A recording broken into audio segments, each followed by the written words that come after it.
আসসালামু আলাইকুম প্রিয় পিএসসি পরীক্ষার্থীবৃন্দ। আজকে তোমাদের গণিত থেকে অনুশীলনী 5 গণিত এক এবং গণিত এক বিষয় নিয়ে আলোচনা করব। তো তার সঙ্গে সঙ্গে অনুশীলনী 5-এর যে সকল সমস্যাগুলো দেওয়া আছে সেগুলো আমরা সমাধান করব।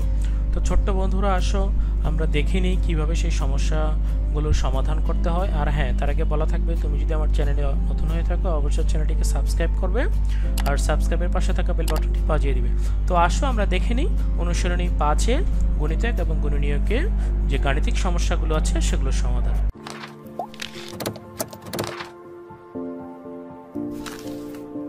বন্ধুরা, অনুশীলনী 5-এর প্রথমেই যে অংশটি আছে সেটা হচ্ছে লসাগু নির্ণয়, তাই না?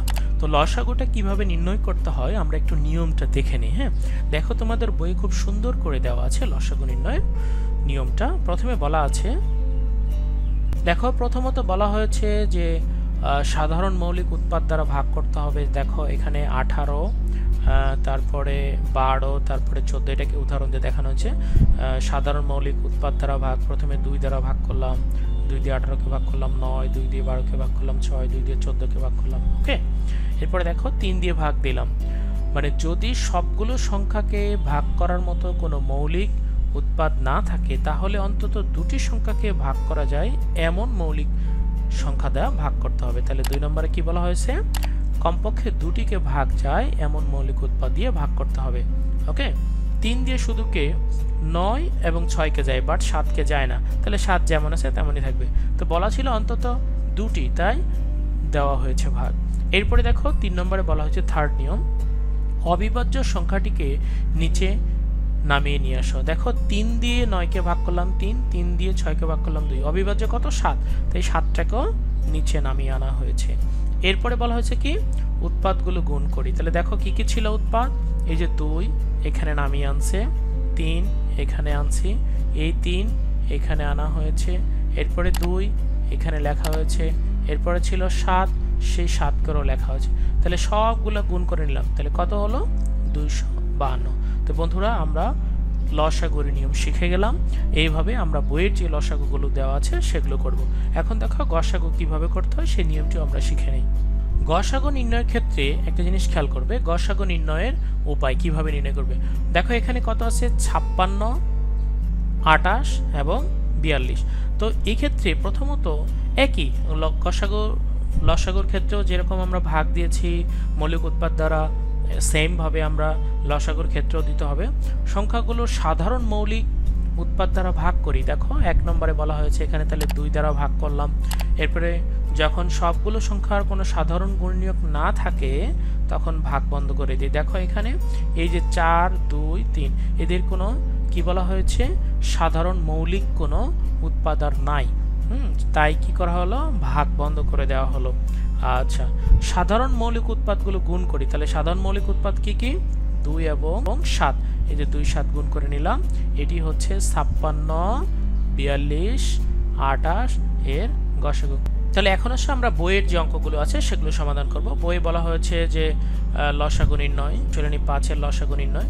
তো আমরা সেখানে যাচ্ছি যে এখানে একদম যদি আমরা একটু বড়র দিকে যাই, এখানে 5টা অঙ্ক আছে। আমরা এখানে 4 নম্বর অঙ্কটি আর 5 নম্বর অঙ্কটি করি, তাহলে আমরা লসাগু সম্পর্কে বন্ধুরা ধারণা পেয়ে যাবো, তাই না? তো 4-এ বলা আছে দেখো 9, 16 এবং 18। 4 নম্বরটা ছিল যে 9, 16 এবং 18। দেখো 9, 16 এবং 18, তাই না? তো আমরা কি করব? মৌলিক উৎপাদ দ্বারা ভাগ দিব। প্রথমত যদি আমরা এটাকে 2 দ্বারা ভাগ দেই, দেখো এখানে কত পাচ্ছি? 2 কিন্তু 9 এর মধ্যে যায় না, 2 16 এর মধ্যে যায়, 8, 2 18 এর মধ্যে যায়। এরপরে আবার ভাগ দিব, দেখো 3 দ্বারা। 3 দ্বারা ভাগ দিলে এখানে হবে 3, এই 8 এর মধ্যে যায় না, এখানে হবে 3। এরপরে আমরা কি করব? দেখো এখানে কমন কিন্তু আমাদের 3 3 আছে, তাই না? তাহলে আবার আমরা 3 দ্বারা ভাগ দেব, তাহলে 1, এখানে 8, এখানে 1। তাহলে আমরা লিখে নিব যে নির্ণয় লসাগু। তাহলে দেখো কি কি পাইলাম? যে 2 গুণন 3 গুণন 3 গুণন 8। তাহলে আমরা এটাকে গুণ করে দেব, হ্যাঁ, সকল উৎপাদগুলোকে। যেমন 3 আর 2 গুণ করলে 6, 6 আর 3 গুণ করলে 18, 18 আর 8 গুণ করলে হবে 144। তাহলে বন্ধুরা এটাই আমাদের উত্তর হয়ে গেল। তো সেম ভাবে দেখো আমরা যদি একটু 5 নম্বরটা দেখি, 5 নম্বরটা আছে হলো 20, এরপরে হলো 12, 25, এরপরে হচ্ছে 32। তো দেখো এটা কি আমাদের সর্বনিম্ন মানে সাধারণ যে মৌলিক উৎপাদগুলো আছে সেগুলো দিয়ে আমরা ভাগ দিব, তাই না? তো প্রথমত দেখো 2 দিয়ে ভাগ দিব, তাহলে 2 দিয়ে দিলে হবে 10, 2 দিয়ে দিলে হবে 6, 25 যাবে না, 2 দিয়ে দিলে 16, তাহলে দেখো আবার 2 দিয়ে দিব, তাই না? তাহলে হবে 5, 2 দিয়ে দিলে হবে এখানে 3, 2 দিয়ে ভাগ যাবে না, 2 দিয়ে ভাগ যাবে 8। তো দেখো তো এইবার কত দিয়ে দিব? 5 দিয়ে দিব, তাই না? তাহলে 5 একে 5, 3, 5 দিয়ে 25 কে ভাগ যাবে 5 আর 8 এর মধ্যে যাবে না। তাহলে দেখো এখানে আছে 3, 5, 8, তাহলে আমাদের ভাগ বন্ধ করে দিতে হবে কারণ এগুলো কোনো কিছুতে ভাগ যাবে না, তাই না? তাহলে এখানে আমরা লিখে নিব নির্ণয় লসাগু। তাহলে দেখো নির্ণয় লসাগু কি? গুণ করে নাও, 2 গুণন 2 গুণন 5 গুণন 3 গুণন 5 গুণন 8। তাহলে সকল মানগুলো গুণ করে নাও, 2 আর 2 গুণ করলে 4, 4 আর 5 গুণ করলে 20, 20 আর 3 গুণ করলে হবে 60, 60 আর 5 গুণ করলে হবে 300, 300 সাথে আমি যদি 8 গুণ করি তাহলে হচ্ছে 3 8 2400, 2 শূন্য, তাহলে কত পেলাম আমরা বন্ধুরা? 2400। দেখো আমাদের কিন্তু লসাগু হয়ে গেল। তো বাকিগুলো তোমরা সেম ভাবে করবে। 1 2 3 4 যেগুলো আছে 5 আমি 4 5 তো আমরা করলাম, 1 2 3 তোমরা করে নিবে। বন্ধুরা দেখো লসাগুর ক্ষেত্রে আমরা তো দেখলাম, এখন আমরা দেখব কিভাবে গসাগু নির্ণয় করতে হয়। তো গসাগুর ক্ষেত্রে দেখো আমি তোমাদেরকে মৌলিক উৎপাদ বের করে কিভাবে করতে হয় সেই নিয়মটা দেখাই দেব। সেই নিয়মটাই আমার কাছে মনে হচ্ছে তোমাদের কাছে খুব ইজি মনে হবে। যেমন দেখো 1 নম্বরটায় আমি যদি দেখি কত আছে 12 আর 18, তাহলে লিখলাম 12 আর 18। তাহলে দেখো 12 মৌলিক উৎপাদগুলো আমরা বের করে নেব। তাহলে 2, তোমরা চাইলে এইভাবে করে নিতে পারো, এটা তোমাদের জন্য খুব সহজ, আমি এইভাবে দেখাই। 2 দিয়ে 12 কে ভাগ দাও 6, 2 দিয়ে ভাগ দাও কত হবে 3। তাহলে দেখো 12 কি কি পাইলাম 2 গুণন 3। এরপরে দেখো 18, তোমরা এইভাবে 18 মৌলিক উৎপাদগুলো বের করে নিবে 2। ওকে, তাহলে এরপরে আসো 2 দিয়ে ভাগ দিলে হবে 9, এরপরে 3 দিয়ে ভাগ দাও, দেখো 3। তাহলে কি কি পাইলাম দেখো 2 গুণন 3। তাহলে এখন যখন গসাগু বের করবে গরিষ্ঠ সাধারণ গুণনীয়ক, তখন কিভাবে বের করবে দেখো নির্ণয় গসাগু। তোমাদের ক্ষেত্রে মনে রাখতে হবে মিল মানগুলো। দেখো এই যে 2 2 2 2, তাহলে 2টা 2 থেকে একটা 2, আর কি মিল আছে দেখো এই যে দেখো 3 জোড়া জোড়া, এর জোড়া জোড়ার বাইরে আমরা নিব না। হ্যাঁ, তাহলে দেখো আর এই 2 3 তো নাই, তাহলে আমরা কি করলাম 3 আর 2 গুণ করলে কত হবে 6। এইভাবে যদি তোমরা বের করো আমার মনে হয় এটাই তোমাদের জন্য অনেক বেশি ইজি হবে। তো দেখো এইভাবেই আমি তোমাদেরকে করে দিচ্ছি। এরপরে আমরা দেখব সর্বশেষ যেটা, সেটা দেখো সর্বশেষটা একটু ব্যতিক্রম। তো সর্বশেষটা আমি তোমাদেরকে দেখিয়ে দিচ্ছি কিভাবে এটার সমাধান করতে হয়। দেখো সর্বশেষ যে নাম্বারটি সেটা হচ্ছে 5 নাম্বার। কি কি দেওয়া আছে গসাগু 20, তারপরে আছে কি কি মান 30, 36, তারপরে আছে 45, 20 30 36 45। তাহলে এখন আসো আমরা একটা একটা করে গুণনীয়কগুলো বের করে নিই। হ্যাঁ, যেমন 20 2 দিয়ে ভাগ দাও 10, 2 দিয়ে ভাগ দাও 5। এরপরে আসো 30 2 দিয়ে ভাগ দাও 15, 5 দিয়ে ভাগ দাও না 3 দিয়ে ভাগ দাও 5। এরপরে দেখো 36, আমরা গুণনীয়কগুলো বের করে নিই। হ্যাঁ, 2 দিয়ে ভাগ দাও 18, 2 দিয়ে ভাগ দাও 9, 3 দিয়ে ভাগ দাও 3। এরপরে দেখো আমরা 45 3 দিয়ে ভাগ দাও 15, এরপরে দেখো 3 দিয়ে ভাগ দাও 5। তাহলে আমরা এখন লিখব অঙ্ক 20। তাহলে দেখো কি কি পাইলাম, এই গুণনীয়কগুলো গুণ করে দিই 2 গুণন 5। এরপরে দেখো 30 30 এ কি কি পাইলাম 2 গুণন 5, তাহলে 2 গুণন 5। এরপরে দেখো 36 এ কি কি পাইলাম 2 গুণন 3।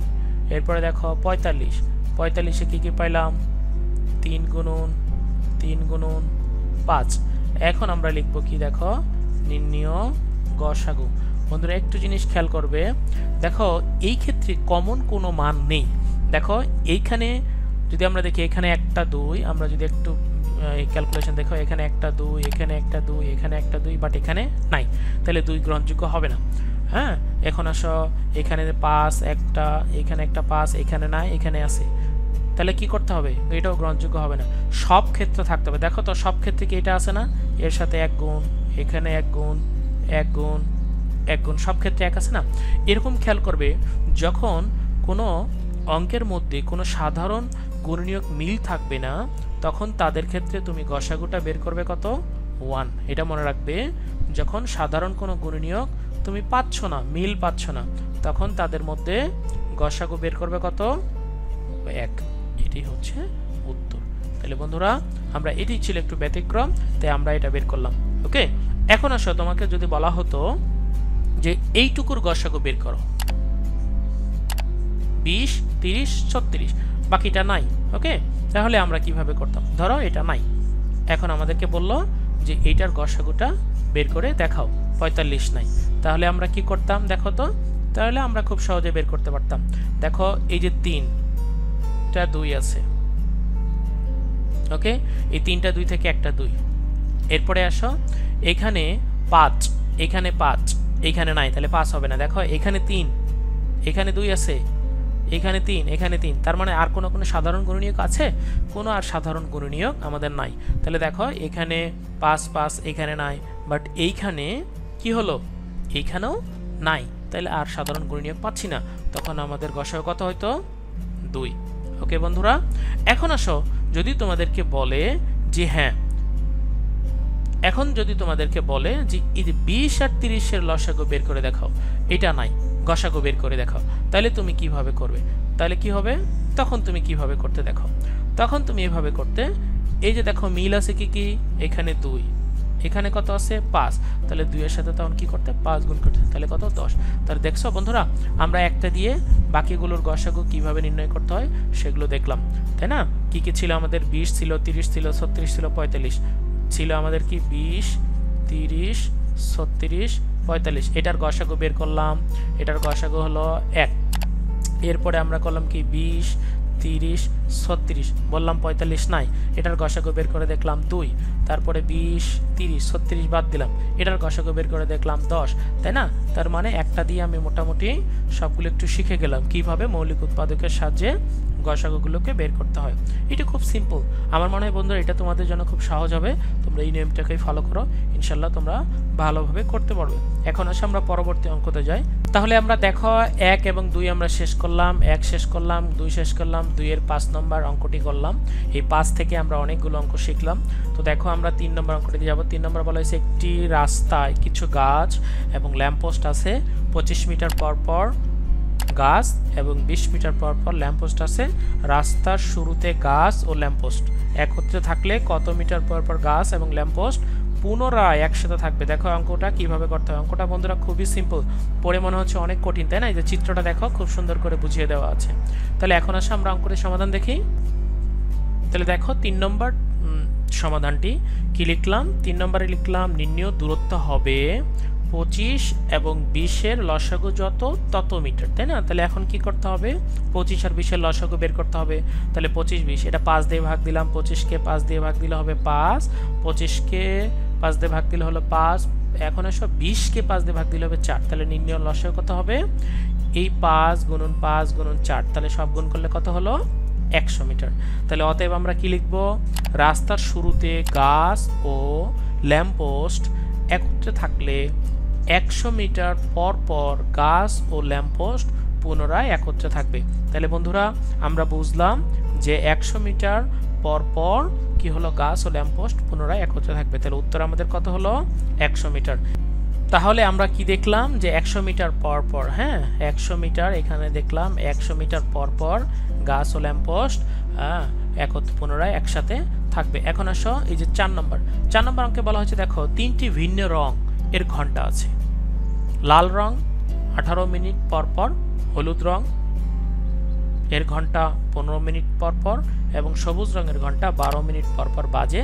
ঘন্টাগুলো সন্ধ্যা 6টায় একসাথে বাজলে পুনরায় কখন একসাথে বাজবে।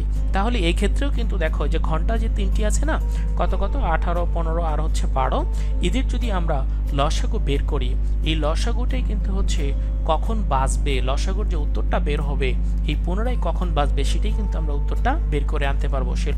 তাহলে দেখো 4 নম্বরে বলা হয়েছে ঘন্টাগুলো একত্রে বাজবে 18, 15 এবং 12 এর লসাগু যত তত মিনিট পর। তাহলে আমরা লসাগু বের করে নিই। আমরা 2 দ্বারা ভাগ দেই, 2 দ্বারা যদি 18কে ভাগ দেই তাহলে পাবো হচ্ছে 9, 2 দ্বারা 15কে ভাগ যাচ্ছে না, 2 দ্বারা 12কে ভাগ দিলে হবে 6। তাহলে দেখো আবার আমি যদি 3 দ্বারা ভাগ দেই তাহলে 3 দিয়ে 9কে ভাগ দিলে হবে 3, 3 দিয়ে 15কে ভাগ দিলে 5, 3 দিয়ে 6কে ভাগ দিলে হবে 2। দেখো এইখানে ভাগ বন্ধ করে দিতে হচ্ছে। তাহলে আমরা লিখে নিতে পারি নির্ণয় লসাগু, তাই না? তাহলে লসাগু এখানে হচ্ছে 2 গুণন 3 গুণন 3 গুণন 5 গুণন 2। তাহলে করলে কত হচ্ছে দেখো 3 গুণ 6, 3 6 18, 18 আর এদিকে 10, 18 10 180। তাহলে কত মিনিট পাইলাম? 180 মিনিট। তাহলে আমরা জানি কি 60 মিনিটে 1 ঘন্টা। তাহলে আমরা কি করব, এটাকে 60 দিয়ে ভাগ দিলে আমরা মিনিট পাবো। তাহলে এখন লিখব ঘন্টাগুলো পুনরায় একত্রে বাজবে 180 মিনিট পর। তাহলে দেখো, তাহলে 180কে আমরা 60 দিয়ে ভাগ দিলাম। কেন 60 দিয়ে ভাগ দিলাম? কারণ আমরা লিখব 60 মিনিট সমান 1 ঘন্টা, এইভাবে ব্র্যাকেটে লিখে দাও। হ্যাঁ, আচ্ছা। তাহলে দেখো এখানে করতে হবে কত? 3 ঘন্টা। তাহলে আমরা পাইলাম কত? 3 ঘন্টা। এখন বন্ধুরা দেখো তো, সন্ধ্যা 6টায় বাজেছিল, তাই না? সন্ধ্যা 6টায় কতক্ষণ পরে? আর 3 ঘন্টা পরে। তাহলে রাত কয়টায় বাজবে? 9টায়। তাহলে আমরা লিখব ঘন্টাগুলো রাত, তাহলে কি হবে 6 যোগ 3, যেহেতু সন্ধ্যা 6টায় বাজছে, রাত 9টায় একসাথে বাজবে, তাই না? একসাথে বাজবে। তাহলে উত্তর কত? রাত 9টায়। রাত 9টায়। ক্ষেত্রে দেখো কি বলা হয়েছে, ডান পাশে একটা আয়তাকার বক্স আছে। দেখো আয়তাকার বক্সে মেঝের ছবি দেওয়া আছে, এই যে মেঝে। এইদিকে আয়তাকার বক্সটা 42 মিটার আর 36 মিটার। কোনো খালি জায়গা না রেখে আমরা ঘরের মেঝেতে বর্গাকার কার্পেট বসাইতে চাই, এরকম কার্পেট বসাইতে চাই। একটা হচ্ছে সম্পূর্ণ মেঝে কার্পেট বিছানোর জন্য এরূপ কয়টি কার্পেট লাগবে সেটা বের করবে। বন্ধুরা দেখো 5 নম্বরে একে বলা হয়েছিল যে মেঝেতে বিছানো যাবে এমন বর্গাকার বৃহত্তম এক বাহুর দৈর্ঘ্য নির্ণয় করতে হবে। তাহলে দেখো মেঝেতে বিছানো যাবে এমন বর্গাকার কার্পেটের বৃহত্তম এক বাহুর দৈর্ঘ্য 42 এবং 36-এর গসাগু যত হবে তত মিটার। কেন? কারণ বৃহত্তম বলা হয়েছে, তাহলে এখানে সর্বোচ্চ চাওয়া হয়েছে, তাই বড় মানটা আমাকে বের করতে হবে। তখন বড় মান যখন বলবে তখন এই যে 42 আর 36 আছে এর গসাগু বের করে নেবে। দেখো 2 দিয়ে 42কে ভাগ করলাম 21, 2 দিয়ে 36কে ভাগ করলাম 18। এরপরে দেখো 3 দিয়ে ভাগ দেবো, 3 দিয়ে 21কে ভাগ দিলাম 7, 3 দিয়ে এরপরে দেখো 18কে ভাগ দিলাম 6। এখন দেখো তাহলে আমরা এক্ষেত্রে গসাগু কত পেলাম? 2 এবং 3 এর গুণফল।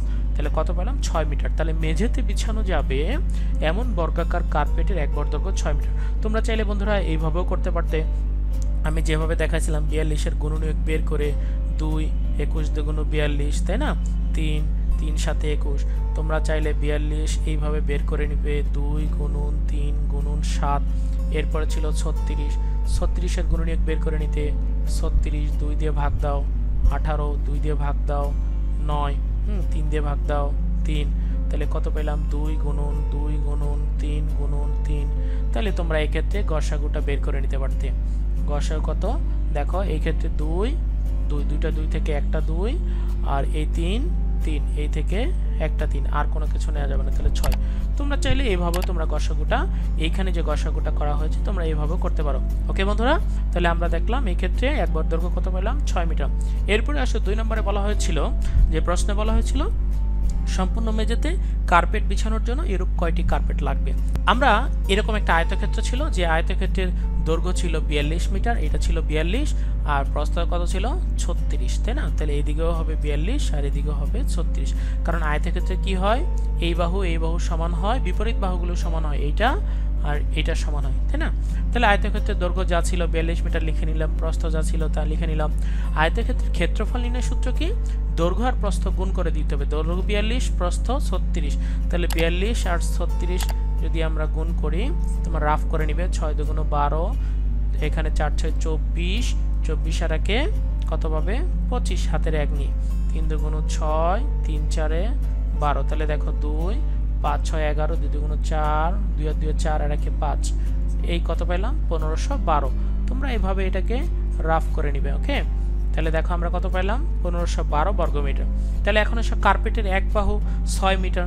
ওকে, যেহেতু কার্পেটের এক বাহু 6 মিটার বলছি, আর কার্পেটটা কি ছিল বর্গাকার, তার মানে এইরকম, যার প্রত্যেকটা বাহু কি সমান, তাই না? তার মানে এই বাহুটা ছিল 6, এটা 6, এটা 6, এটা 6, সব বাহুগুলো 6। তাহলে কার্পেটের যেহেতু এক বাহু 6 মিটার, তাহলে কার্পেটের ক্ষেত্রফল বের করতে হবে। তার মানে 6 গুণন 6, তাই না? তাহলে 6 আর 6 গুণ করলে কত পেলাম 36। তাহলে এখন আসো তো বন্ধুরা, এই যে বর্গাকার ক্ষেত্র, এরকম 36 বর্গমিটার যদি আমি কার্পেট বিছাই, এরকম 36, এরকম একটা 36, এইভাবে বর্গাকার কার্পেট যদি বিছাই, আসলে কয়টা কার্পেট লাগবে? তাহলে আমরা কি করব, এই ক্ষেত্রফল কত ছিল 1512, এইটাকে কার্পেটের ক্ষেত্রফল দিয়ে আমরা ভাগ দিব। এই যে দেখো, তাহলে আমরা কি করলাম, যে সম্পূর্ণ মেঝেতে কার্পেট বিছানোর জন্য এরূপ কার্পেট লাগবে কত, এই যে ক্ষেত্রফল যা ছিল এই প্রাপ্ত ক্ষেত্রফলকে দিয়ে কার্পেটের ক্ষেত্রফল দিয়ে ভাগ দিলাম, তাহলে কত হলো 42। তাহলে আমরা কত পেলাম 42। তাহলে আমরা এটি হচ্ছে আমাদের উত্তর। তাহলে উত্তর আমরা কি দেখলাম, যে 42টি কার্পেট লাগবে। তাহলে উত্তর কত লিখব, 42টি কার্পেট লাগবে। 10 জনের বেশি শিক্ষার্থী আছে, একজন শিক্ষক 42টি কমলা, 84টি বিস্কুট এবং 105টি চকলেট কোনো অবশিষ্ট না রেখে শিক্ষার্থীদের মধ্যে সমানভাবে ভাগ করে দিতে চান। কতজন শিক্ষার্থী মধ্যে শিক্ষক কলা, বিস্কুট, চকলেট ভাগ করে দিতে পারবেন? দেখো এই অঙ্কগুলো কিন্তু অনেক বেশি ইম্পর্টেন্ট। তোমরা যখন 6-এ উঠবে বন্ধুরা, এই যে 5 এবং 6-এর মতো অনেক অঙ্ক পাবে। 5 6-এর মতো না, এখানে 3 4 5 6-এর মতো সব অঙ্ক তোমরা পাবে, ঠিক আছে? তাহলে এখন আসলে আমরা 6 নম্বর অঙ্কটির সমাধান দেখছি। তাহলে দেখো বন্ধুরা, আমরা 6 নম্বর শিক্ষার্থীর সংখ্যা হচ্ছে 42, 84 আর হচ্ছে 105-এর গসাগু যত হবে ততজন। তাহলে আমরা 42 আর মৌলিক উৎপাদগুলো বের করে নিলাম। 42-এর মৌলিক উৎপাদগুলো হচ্ছে 2 গুণন 3 গুণন 7। এরপরে আসো আমাদের আছে 84, 84-এর উৎপাদগুলো 2 গুণন 3 গুণন 7। এরপরে 105, দেখো 105-এর পেয়েছি 3 গুণন 5 গুণন 7। তাহলে এই ক্ষেত্রে আমরা কি করব, নির্ণয় গসাগু বের করে নিব। যেহেতু বলেছিল সর্বোচ্চ কতজনের মধ্যে, তাই আমাদের কি করতে হবে, গসাগু বের করে নিতে হবে। তাহলে গসাগুর ক্ষেত্রে খেয়াল করো যে এইখানে 7 আছে, 7 আছে, 7 আছে, তিনও জায়গায় যেটা থাকবে সেটাই নিব আমরা। এখানে দেখো 3 3 3, তাহলে আমরা পাইলাম 3 আর 7, তাহলে কত হলো 21 জন। তাহলে আমরা বলতে পারি অতএব 21 জন শিক্ষার্থীর মধ্যে শিক্ষক কি কি ছিল জানো, কলা, বিস্কুট, চকলেট, কলা, বিস্কুট, আরেকটা ছিল চকলেট, হ্যাঁ, ভাগ করে দিতে পারবে। ওকে, ভাগ করে দিতে পারবে। তাহলে আমরা উত্তর কত পেলাম বন্ধুরা, উত্তর পাইলাম 21 জন শিক্ষার্থী, উত্তর 21 জন। তাহলে দেখো আমরা খুব সহজেই এই অঙ্কগুলো শেষ করলাম। ধন্যবাদ বন্ধুরা। ছোট্ট বন্ধুরা, তোমাদের আজকে আমরা পঞ্চম অধ্যায় এর যে গুণিতক এবং গণিনীয় বিষয়ের যে অঙ্কগুলো ছিল সেগুলো সমাধান করলাম। আশা করি তোমরা বুঝতে পেরেছো। এরপর যদি তোমাদের কোনো সমস্যা হয়ে থাকে অবশ্যই আমাকে কমেন্টস করে জানাবে, আমি সেগুলো সমাধান দেওয়ার চেষ্টা করব। আর অবশ্যই চ্যানেলটির সঙ্গে থাকবে হোম টিউটর বাদল স্যার। সে পর্যন্ত ভালো থেকো, বাসায় থেকো, সুস্থ এবং সুরক্ষিত থেকো। আল্লাহ হাফেজ, আসসালামু আলাইকুম।